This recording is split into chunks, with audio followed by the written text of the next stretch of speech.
Notre quatrième rencontre littéraire ce matin dans le cadre du Salon du Livre et on a la chance de recevoir en studio l'auteure jeunesse Isabelle Larouche qui va nous présenter l'auteur de la série, entre autres Shawinigan et Chipcha, dont on est rendu au tome au 8, 9, 7. OK, là, je dis plus de chiffres, je dis plus de numéro de tome, je me mélange.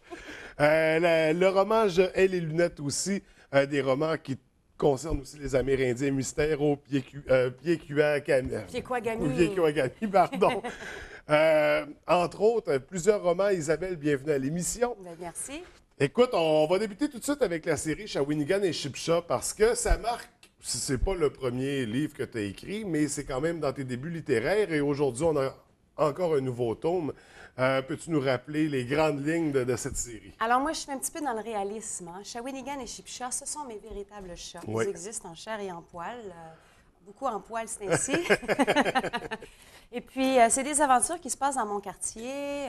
Maintenant, je suis native du Saguenay, mais j'habite maintenant dans une ville qui s'appelle Sainte-Moustache. Oui, Sainte-Eustache. Avec le maire qui s'appelle M. Charon. Et puis, j'ai qu'à regarder par les fenêtres de ma maison et puis je regarde un petit peu qu'est-ce que mes chats, les activités qu'ils vont faire avec les animaux du quartier. Alors, beaucoup de rebondissements, beaucoup de créativité aussi parce qu'il y a des petites souris dans chacun des romans qui viennent voler des petits objets dans les maisons. Alors, il faut vraiment surveiller chez vous aussi. Ouais. Les petits boutons de chemise qui disparaissent, les bouchons de marqueurs, les chaussettes, hein, les bas, tout ça.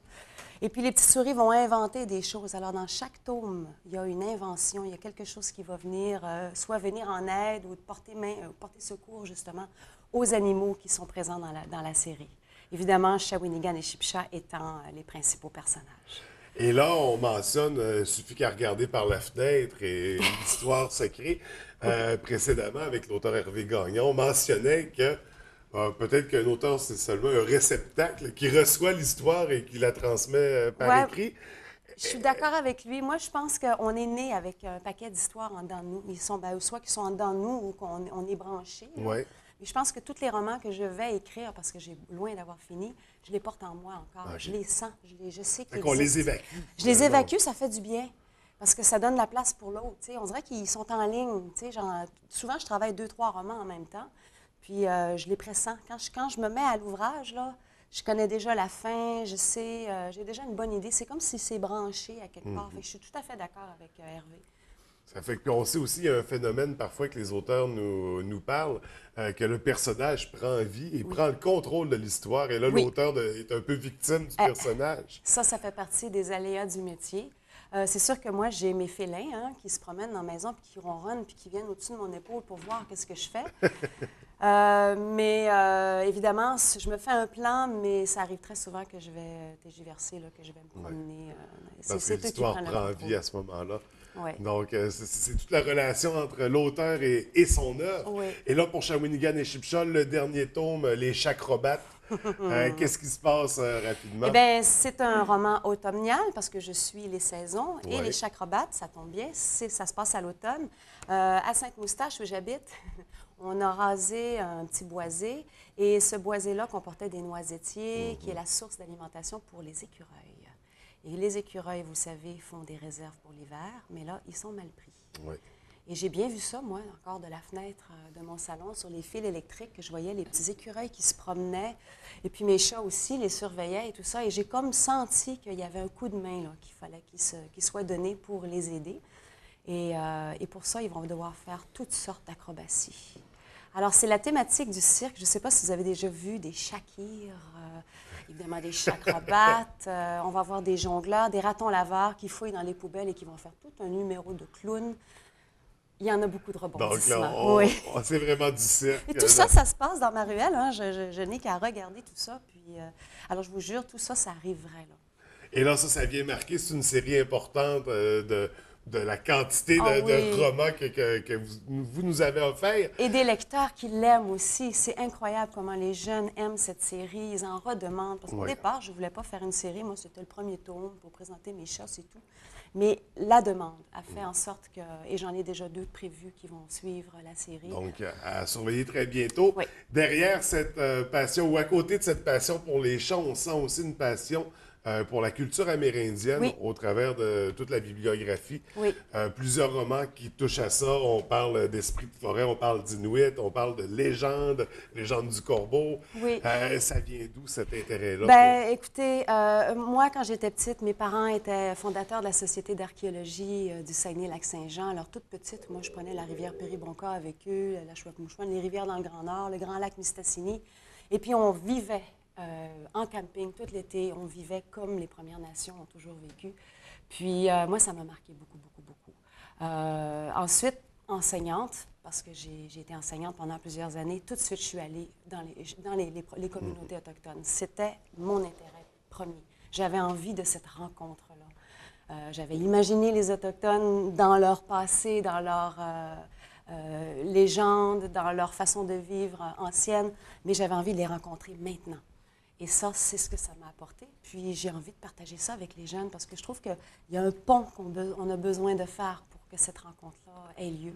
Et ça fait quand même partie de notre histoire. Ben oui. Ça fait partie, c'est ça, de notre culture qui Oui. s'est mélangée à la culture Tout à fait. française, qu'on a adapté. Donc, je pense que c'est important d'en parler. Au travers de tout ça, on parle d'Amérindiens, on parle de chats, de littérature jeunesse. On parle aussi de poésie.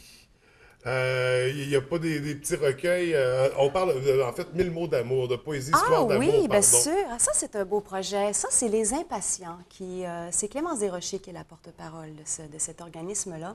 C'est les gens qui sont aux prises avec la maladie mentale et on leur offre des ateliers de création visuelle, c'est-à-dire la peinture, tout ça.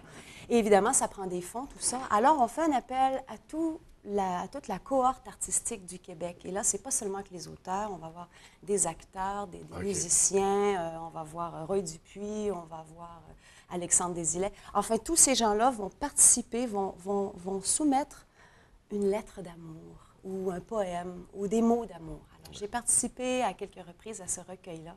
Et je trouve que c'est pour une belle cause. Et en même temps, c'est un beau coffret. Alors, quand on l'ouvre, on a les petites lettres. On a l'impression de trouver un coffret de lettres d'amour. Et ça, je trouve que dans une soirée, là, avec des amis, on peut en prendre un au hasard comme ça. Puis, et à chaque année, ce coffret-là se fait. Je pense qu'on est rendu au tome 8 ou 9. Oui, oui. Il est là le tome 8, finalement. Oui, c'est ça. C'est que ça. je cherche depuis tantôt. Mais la poésie, moi, quand j'étais toute petite à l'école, mes professeurs, tout de suite, ils voyaient que j'avais une habilité. J'écoutais Hervé tout à l'heure, puis il disait l'acte d'écrire, que c'était ça qui... J'écris encore à la plume, peut-être pas toujours mes romans, mais j'ai encore un franc plaisir à écrire. Puis ça se voyait quand j'étais jeune, puis je faisais beaucoup de poésie. Je faisais des poèmes, je faisais des petits journaux, je m'étais improvisée journaliste, mais j'ai toujours eu une façon poétique de m'exprimer. J'en ai lu, j'aime la musique, tout ça, la musique des mots. Puis je pense que, donc la poésie, c'est pas à tort qu'on peut me coller cette étiquette-là. Puis on va profiter justement de ce petit retour-là sur la jeunesse pour passer à notre segment Opinion d'auteur. OK. Alors, c'est parti.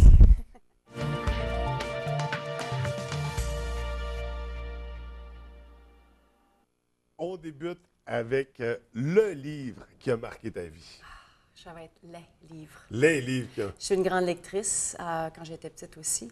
Mais je pense que ceux qui m'ont le plus marqué, il y en avait un que j'ai lu en 3e année, je ne me souviens plus le nom de l'auteur, mais ça s'appelait Perdu en Laponie. Tu vois où je m'en viens? C'est le Grand Nord. Ouais. En 3e année, à l'âge de 9-10 ans, j'ai eu un choc. Je voulais aller dans le Grand Nord après avoir lu ce livre-là. Et ça a été marquant à un point où j'ai eu mon premier poste d'enseignante au Nunavik. Et c'est à cause de ce roman-là. Évidemment, cet attrait pour le Grand Nord m'a amené à lire aussi toute l'œuvre de Yves Thériault, qui a été marquante pour moi. Avec la rencontre avec les Premières Nations, on va parler de Gagok, on va parler de Ntsuk, on va parler de tous les romans qu'il a écrits sur cette rencontre avec les peuples autochtones. Alors, pour moi, ça, c'est... Ensuite, il y a eu Félix Leclerc, Dialogue d'hommes et de bêtes. Peut-être pour ça que j'écris la série chez Shawinigan et Chipcha maintenant. Mais je me souviens, tout petite, j'avais lu ça, puis je me suis dit... Je le lisais, puis je me disais, je veux écrire ça. Pourquoi il l'a écrit avant moi, tu sais? Alors, je pense que ça a été marquant pour moi. Puis évidemment, il y a beaucoup d'auteurs que je lis encore fréquemment dans mon bain. Oui, c'est ça va donner une piste pour la réponse de la prochaine question. Oui, bien justement, lire dans un bain avec une tablette. Deuxième question. Le livre, passage du livre papier au livre numérique, votre position. J'étais enseignante. Alors souvent, dans une classe, si tous les enfants avaient des livres numériques, on fait le test. Chacun, placez-vous debout sur votre pupitre avec un livre numérique et un livre papier. Laissez retomber le tout et voyez lequel vous pourrez lire par la suite. Donc, ça résume très bien. Et dans son bain, ça m'est arrivé à plusieurs reprises d'échapper mon livre dans le bain. Ouais, Ben, souvent, il y a pauvre plusieurs tablette. contextes de lecture qui sont peut-être pas propices Ouais. à la tablette. Et puis aussi, personnellement, moi, je travaille devant un écran parce que j'écris, Ouais. la rapidité d'écriture fait en sorte que j'écris avec mon ordinateur. Et puis, quand j'ai envie de me détendre pour lire, aller chercher, j'ai pas envie de lire devant un écran. Je sais que les liseuses sont plus agréables à lire, mais ça me dérange d'avoir encore quelque chose d'électronique entre les mains. Il y en a trop d'affaires électroniques. Ça fait que quand je m'en vais dans le bois, j'amène des livres papier. Oui. Puis ça peut avoir d'autres utilités dans le bois, mais on tombe Ben oui, pas si dans on est les mal détails. pris, faire chauffer un petit peu. C'est ça. On va y aller terminer avec la troisième question pour le segment opinion d'auteur. De toute ta collection de romans que tu as écrits, lequel mériterait sa place sur le grand écran? Je pense que tous les auditeurs ont déjà le mot sur les lèvres. Shawinigan et Chipcha, ça ferait une excellente série de dessins animés. Oui, oui, oui. On a souvent, j'ai souvent fantasmé là, de voir mes beaux petits chats avec les dessins de Nadia Berghella. Ça, il faudra absolument que ce soit la même illustratrice qui est native de La Terrière, d'ailleurs. Puis, je trouve qu'elle a son très rond, tout ça, puis toutes les aventures, parce que les romans, comme ils s'adressent à des jeunes de 6 à 9 ans, il y a beaucoup de rebondissements et je pense que ça se porterait très bien pour un dessin animé. Et puis, au Québec, on est quand même bon là, avec les productions de dessins animés. Oui, absolument. Je pense qu'une petite boîte à Montréal, là, je lance ça dans l'univers. Là. Ça fait longtemps que j'attends. Là. Et est-ce qu'on pense déjà à des comédiens pour les voix, pour les... Ah, ben ça, je pense que tous ceux qui ont une belle voix, je pense que pour Chipcha, je lui vois une belle voix. Là, c'est un épicurien, Chipcha, alors ça me prendrait quelqu'un qui est bon dans le... Peut-être un chef, tiens, un chef cuisinier. Ils sont des superstars maintenant. Peut-être Ricardo ou quelque chose comme ça. Pourquoi pas? Mais maintenant, tout le monde fait des voix, même des athlètes peuvent potentiellement... Ben oui, ben pour mon Karaté Kid, je prendrais peut-être un champion de karaté. Ben, Ça serait bien. pourquoi Il y aurait un beau projet à Ouais, faire avec ça. ouais, Là. absolument. Ça serait à surveiller. Donc, participation au Salon du Livre toute la fin de semaine. Oui, bien sûr. Samedi, par contre, il y a une activité spéciale à laquelle je suis jumelée pour le 50e anniversaire, ce qu'on appelle Zoom. Et des auteurs, 25 auteurs sont jumelés à 25 photographes pour faire un livre qui va porter sur toutes les diverses régions, divers endroits de la région. Mais le fil conducteur, c'est l'eau. Alors, mon roman Mystère au Pied-Quagami a été sélectionné, il y a des extraits, et là, on va aller sur le bord du lac Saint-Jean, sur le bord de la Grande Décharge, où se passe l'histoire, et puis on va aller chercher, aller croquer là, la beauté de ça. Et puis, je vais faire aussi des animations au tout petit salon. Je Oui. vais présenter La Légende du Corbeau, qui est mon premier livre, que j'aime encore énormément et que est très apprécié, et c'est une légende inuite. Alors, peut-être qu'on va parler Inuktitut avec les petits. Pourquoi pas? Donc, ça sera à découvrir en fin de semaine au Salon Et du bien Livre. sûr, je serai au kiosque des éditions du Phoenix le reste du temps. Et il y a toujours le site Internet sur lequel on peut suivre les publications, Oui. recommander les outils pédagogiques également. Aussi. Et puis là, c'est tout nouveau. Je me suis commencé une page Facebook d'auteur. Alors, vous me cherchez, Isabelle Larouche, auteur. Puis là, je ne mettrai peut-être pas des photos comme Hervé a dit qu'il nous mettait, mais moi, je vais essayer de nourrir aussi, justement. Peut-être des photos de Shawinigan et Mais Chipcha. oui, en chair et en poil. Mais oui. Écoute, je te souhaite une belle participation pour le Merci Salon beaucoup. du Livre. Merci. Merci pour le passage, c'est toujours un plaisir. Merci.